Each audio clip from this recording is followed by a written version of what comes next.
Hello, welcome back for another episode of HunterTuned. Today we're hopefully going to be driving the Type R swapped Turbo Civic. And to start off, we are actually going to be swapping out the fuel injectors for these RC 750s that I got laying over here. If I can find them. Here they are. So these are high impedance RC 750s, and we will be chucking these suckers in so we have enough fuel for boost. We also need to upgrade the fuel pump for a turbo, so we'll be installing this Walbro 255 fuel pump as well. So yeah. But first things first, we're going to have to take the fuel rail off and unplug the injector clips. Michael, with the red Civic, is all over this. Michael, what'd you do to your car? I blew it up. You blew it up? Yeah. I heard it spun a rod bearing. Yeah, and a main bearing. And a main bearing. Yeah. What crankshaft did you have in there? Piece of shit Y8. A Y8 crankshaft. Yeah, turbo Y8 crank. I wonder why it went bad. Yeah, maybe you said it. Yeah, I don't know. I think I said when we put that car together, man, it needs a Z6 crank. And then we started thinking, oh, you haven't spun one in 3 years. Maybe it's got one. Maybe it's got a Z6, yeah, but Nope. maybe that HunterTuned just made that Y8 crank live a little while. But yeah, another thing with his car, I think it spun a bearing because it's on E85 and he was running kind of thin oil, like 530 or something. And I always recommend for customers that are running E85 to run like a 1540 or 2050 because the E85 will actually drown out the oil a little faster and thin it out, which obviously can result in a spun bearing. So yeah. Head gasket was failing too. Head gasket was bad. Pickup tube was loose. So be on the lookout for another rebuild of Michael's red Civic. It's a single cam that is on 26 or 28 pounds of boost with an eBay turbo. Go check those videos out if you guys want. But yeah. So we got the injector clips all unplugged, and now we're gonna have to take off the fuel rail nut here, which is a 7/8 wrench. And then there's 3 10mm bolts that hold the fuel rail on. And yeah, that should be all we need to do.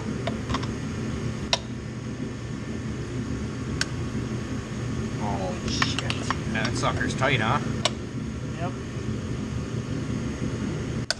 There it goes. Now, when you take this fuel cap off, you got to be careful because there's a star washer behind the nut right here. This washer, and then the fuel rail comes off, or the fuel line, and then another washer behind that. But you could probably just leave that one on because it probably won't affect anything. So yeah, now we got to pull the 310s off, and then the rail should come right up. All right, so got the old fuel injectors out, and now we're just popping the new ones in. These RC 750s are pretty much plug and play. You know, no top hats needed or anything like that. They just kind of plop right in.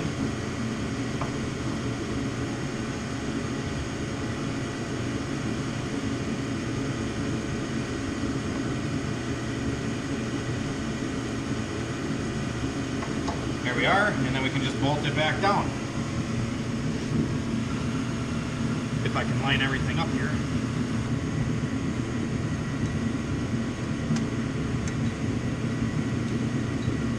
There we are.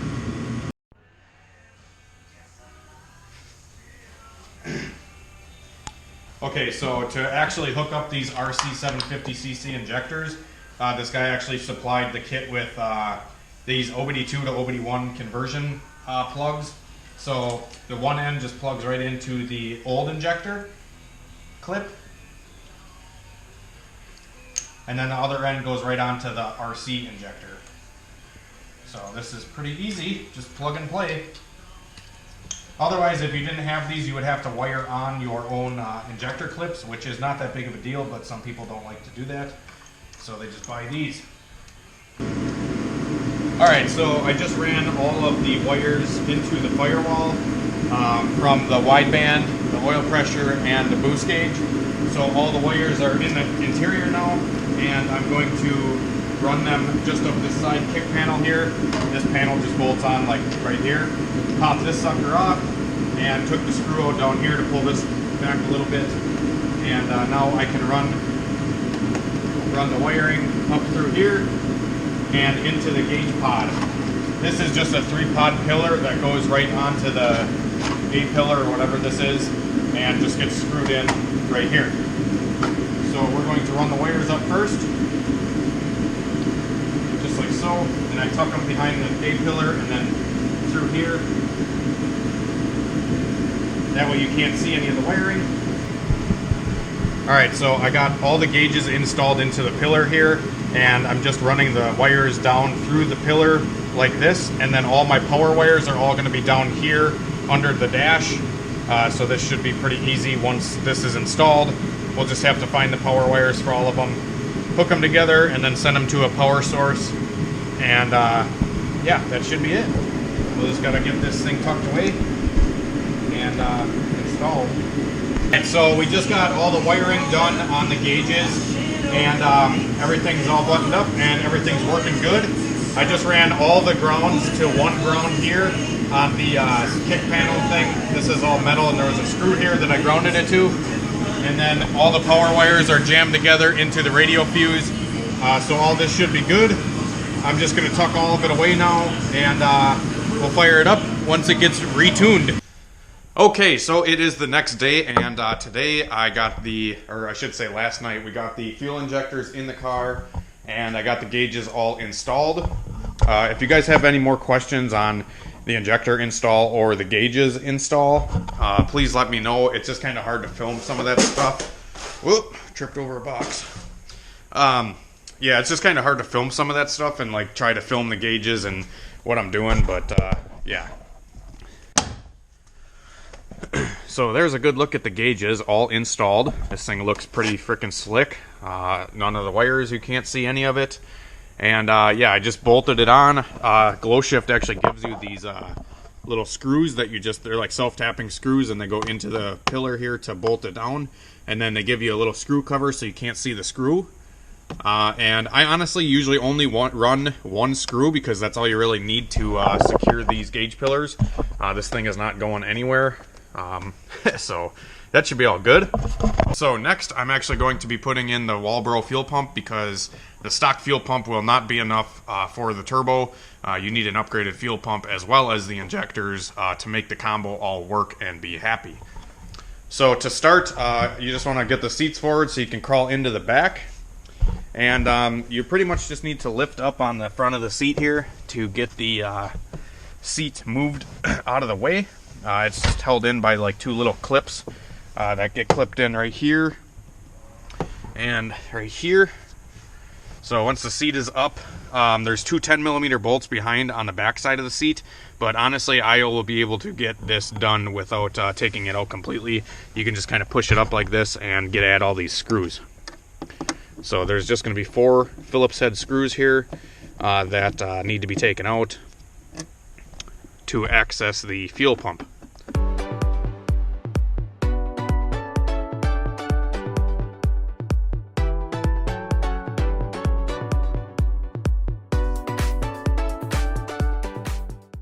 And then this thing just pops right up. And you can kind of pull it out of the way.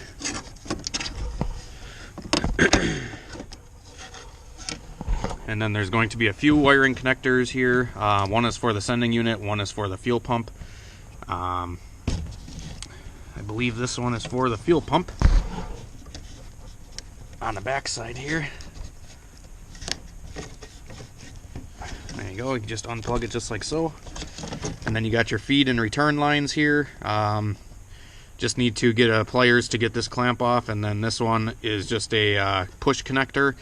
So you just push on the outside of the clip and then pull back on the hose, and it should come out. And then after that, there's a couple 10mm bolts around the perimeter, and then yeah, that should be it. And this thing should come right out. Alright, so now that the fuel pump is out, this is what it looks like, just sitting on the hanger. So yeah, this is pretty simple to remove. You just need to pop this electrical connector off, just like so. And then there's one hose that connects it down here. So I'm going to remove it completely. So I'll remove this clamp from the top side, and then we'll be able to spin the fuel pump off. Alright, so now the fuel pump is off of the hanger, and I got the stock one on the left and the Walbro on the right. They are virtually identical. This Walbro comes with a new filler sock and then a new hose as well. So this new hose will just have to be cut to length, and then you know, they also supply these clamps, so you can clamp it instead of using these clamps. Yeah, other than that, the electrical connector is the same on the Walbro 255. It just plugs right in. So it's pretty simple and pretty straightforward. Really the only thing you have to do is install the new sock and then install the new hose.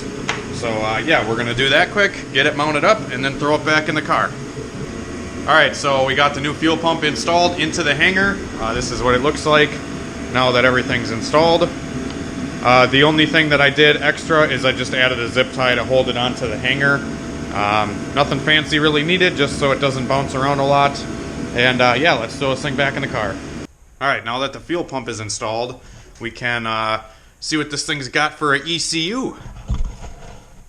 So the ECU in Hondas are usually under the carpet or under this kick panel here. So I just move that out of the way. And we got a clear ECU cover. Sweet. Alright, so gotta snake this thing out of here. There we go. This is a Faribault computer, it looks like, or maybe just the cover is a Faribault. But yeah. So we're gonna have to remove the chip and install my ostrich so we can real-time tune this thing, and then I'll pick back up when the ostrich is installed into the computer and we can start tuning. Okay, so now I'm in the car and I got the ostrich hooked up into the ECU. It's just a 28-pin ribbon cable that comes out to a USB, and then the USB goes to the computer. And here we are. Got Chrome opened up, and I'm just going to open a new file, a P30 EDM file. Seems to work the best for these cars. And then we'll go to Advanced Boost Tools, hit OK, next, Stock Map Sensor, and then we're going to do 10 boost columns. Next, next, and there we are. Then we can go to Tools, Boost Table Adjustments, retard the ignition, and adjust for turbocharger naturally. There we go. And then we can go to Tools again and go to the fuel multiplier. I don't care about my update on my computer. Hide. Okay. Now we can go to the 240 here and we can type in 750 because that's what size injector we have. And then we can go to the advanced tables and type in the injector battery offset. Go to more, and then we can go to RC 750 high impedance. So 12 ohm right there. I don't know if you guys can see this, but I'm just running through this quick. I have a bunch of Chrome tuning videos if you guys want to go check those out. But there's the battery offsets for these injectors. There we go. We'll go to options and we'll disable the O2 sensor.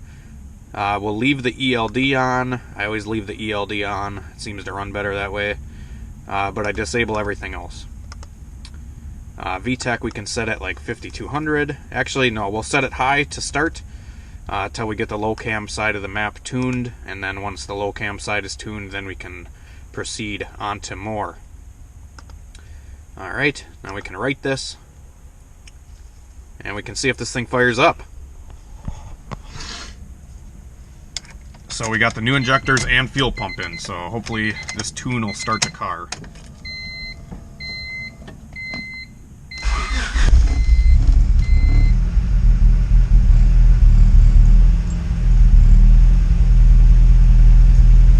Well, the gauges are working. Oil pressure is 72 pounds, that's good. Vacuum is working, and the wideband is working. We are very rich right now, and we have a check engine light, so we're gonna have to figure out why the check engine light is on. I'm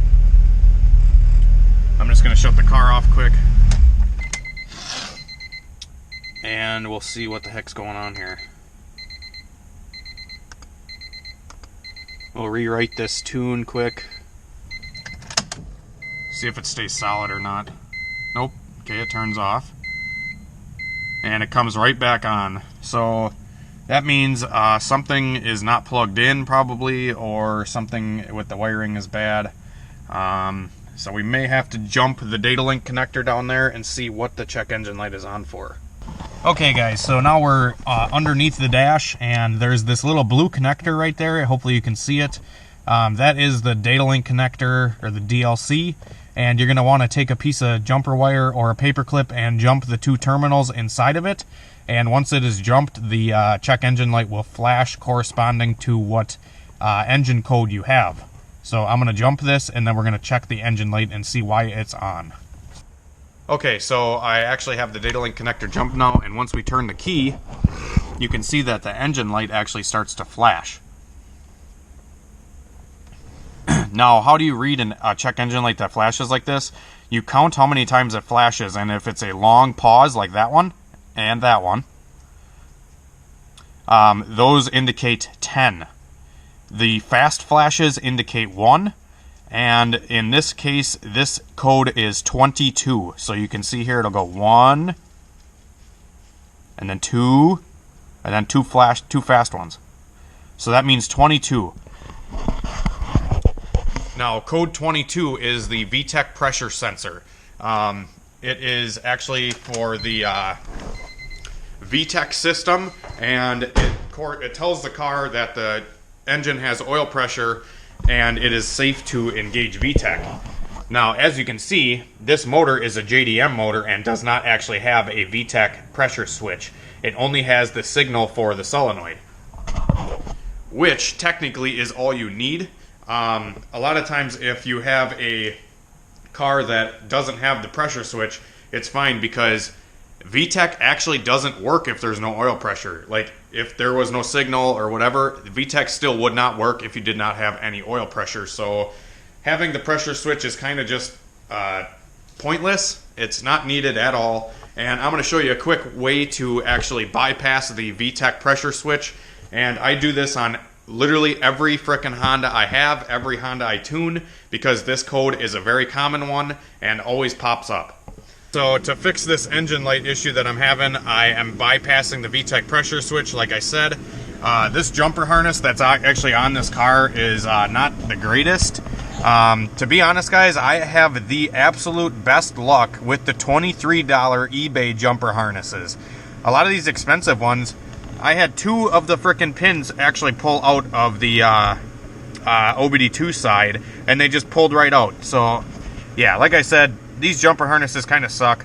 Go with the cheap-ass eBay ones. They work really good. But anyways, to bypass the VTEC pressure switch, all I did was hook up A4 and D6 on the OBD1 side. So A4 is going to be on the far left plug, and it's going to be the second wire on the bottom. And then D6 is going to be the far right plug, and it's going to be the third one on the bottom to the left side there, as you can see. Hook those together to one single wire and run those to the VTEC solenoid wire, which is going to be on this side or whatever. Or you could just run this all the way into the engine bay and to the VTEC solenoid itself. But now that we got that all set up, that's all wired in. That should be all good to go. So now we're going to turn the key and see if we still have an engine light.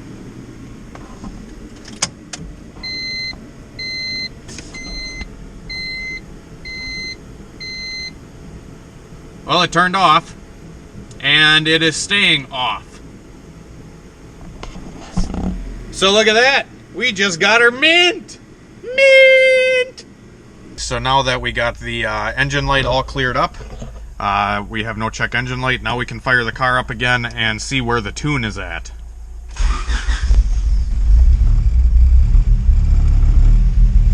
It already starts 100 times better than it did before. But I can see on the wideband right away that this thing is kind of pig rich. So I'm going to adjust the tune quick. And I'm going to pull out like 30%.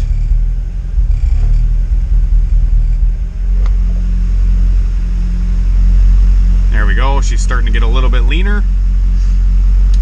And I'm just going to let the car warm up. And once it's warmed up completely, we can tune a little bit more.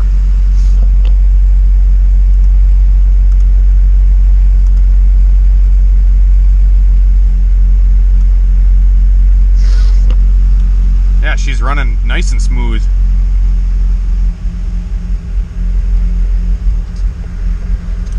Alright, so maybe it has to do with something with the cold start, because I pulled 30% out of the whole map and now it's lean, so I'm actually going to add that back in. So we'll undo the last change that we did.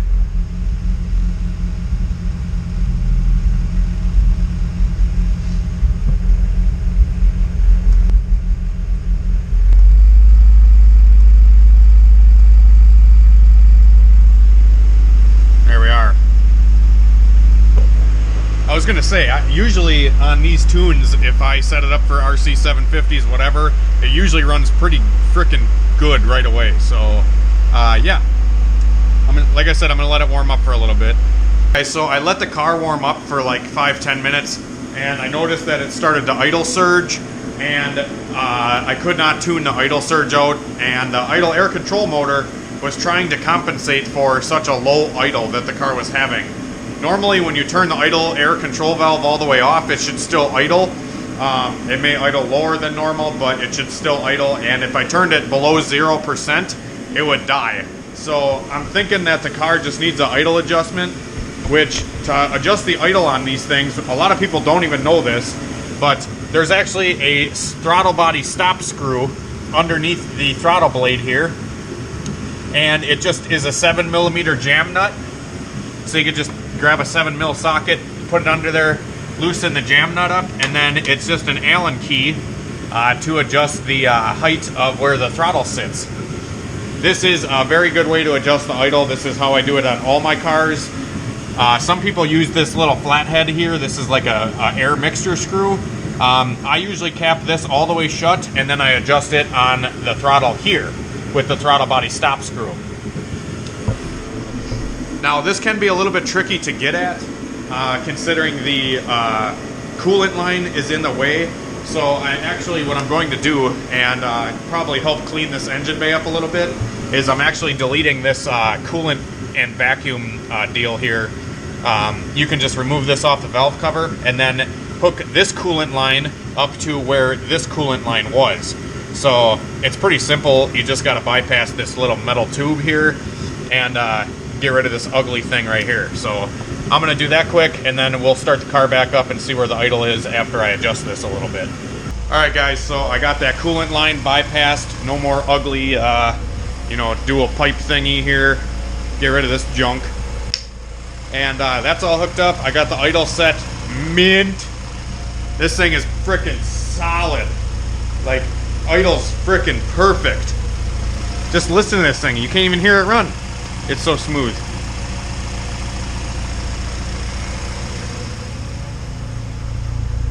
It's chilling right about 850 or so RPM and sitting right at frickin' 14.7.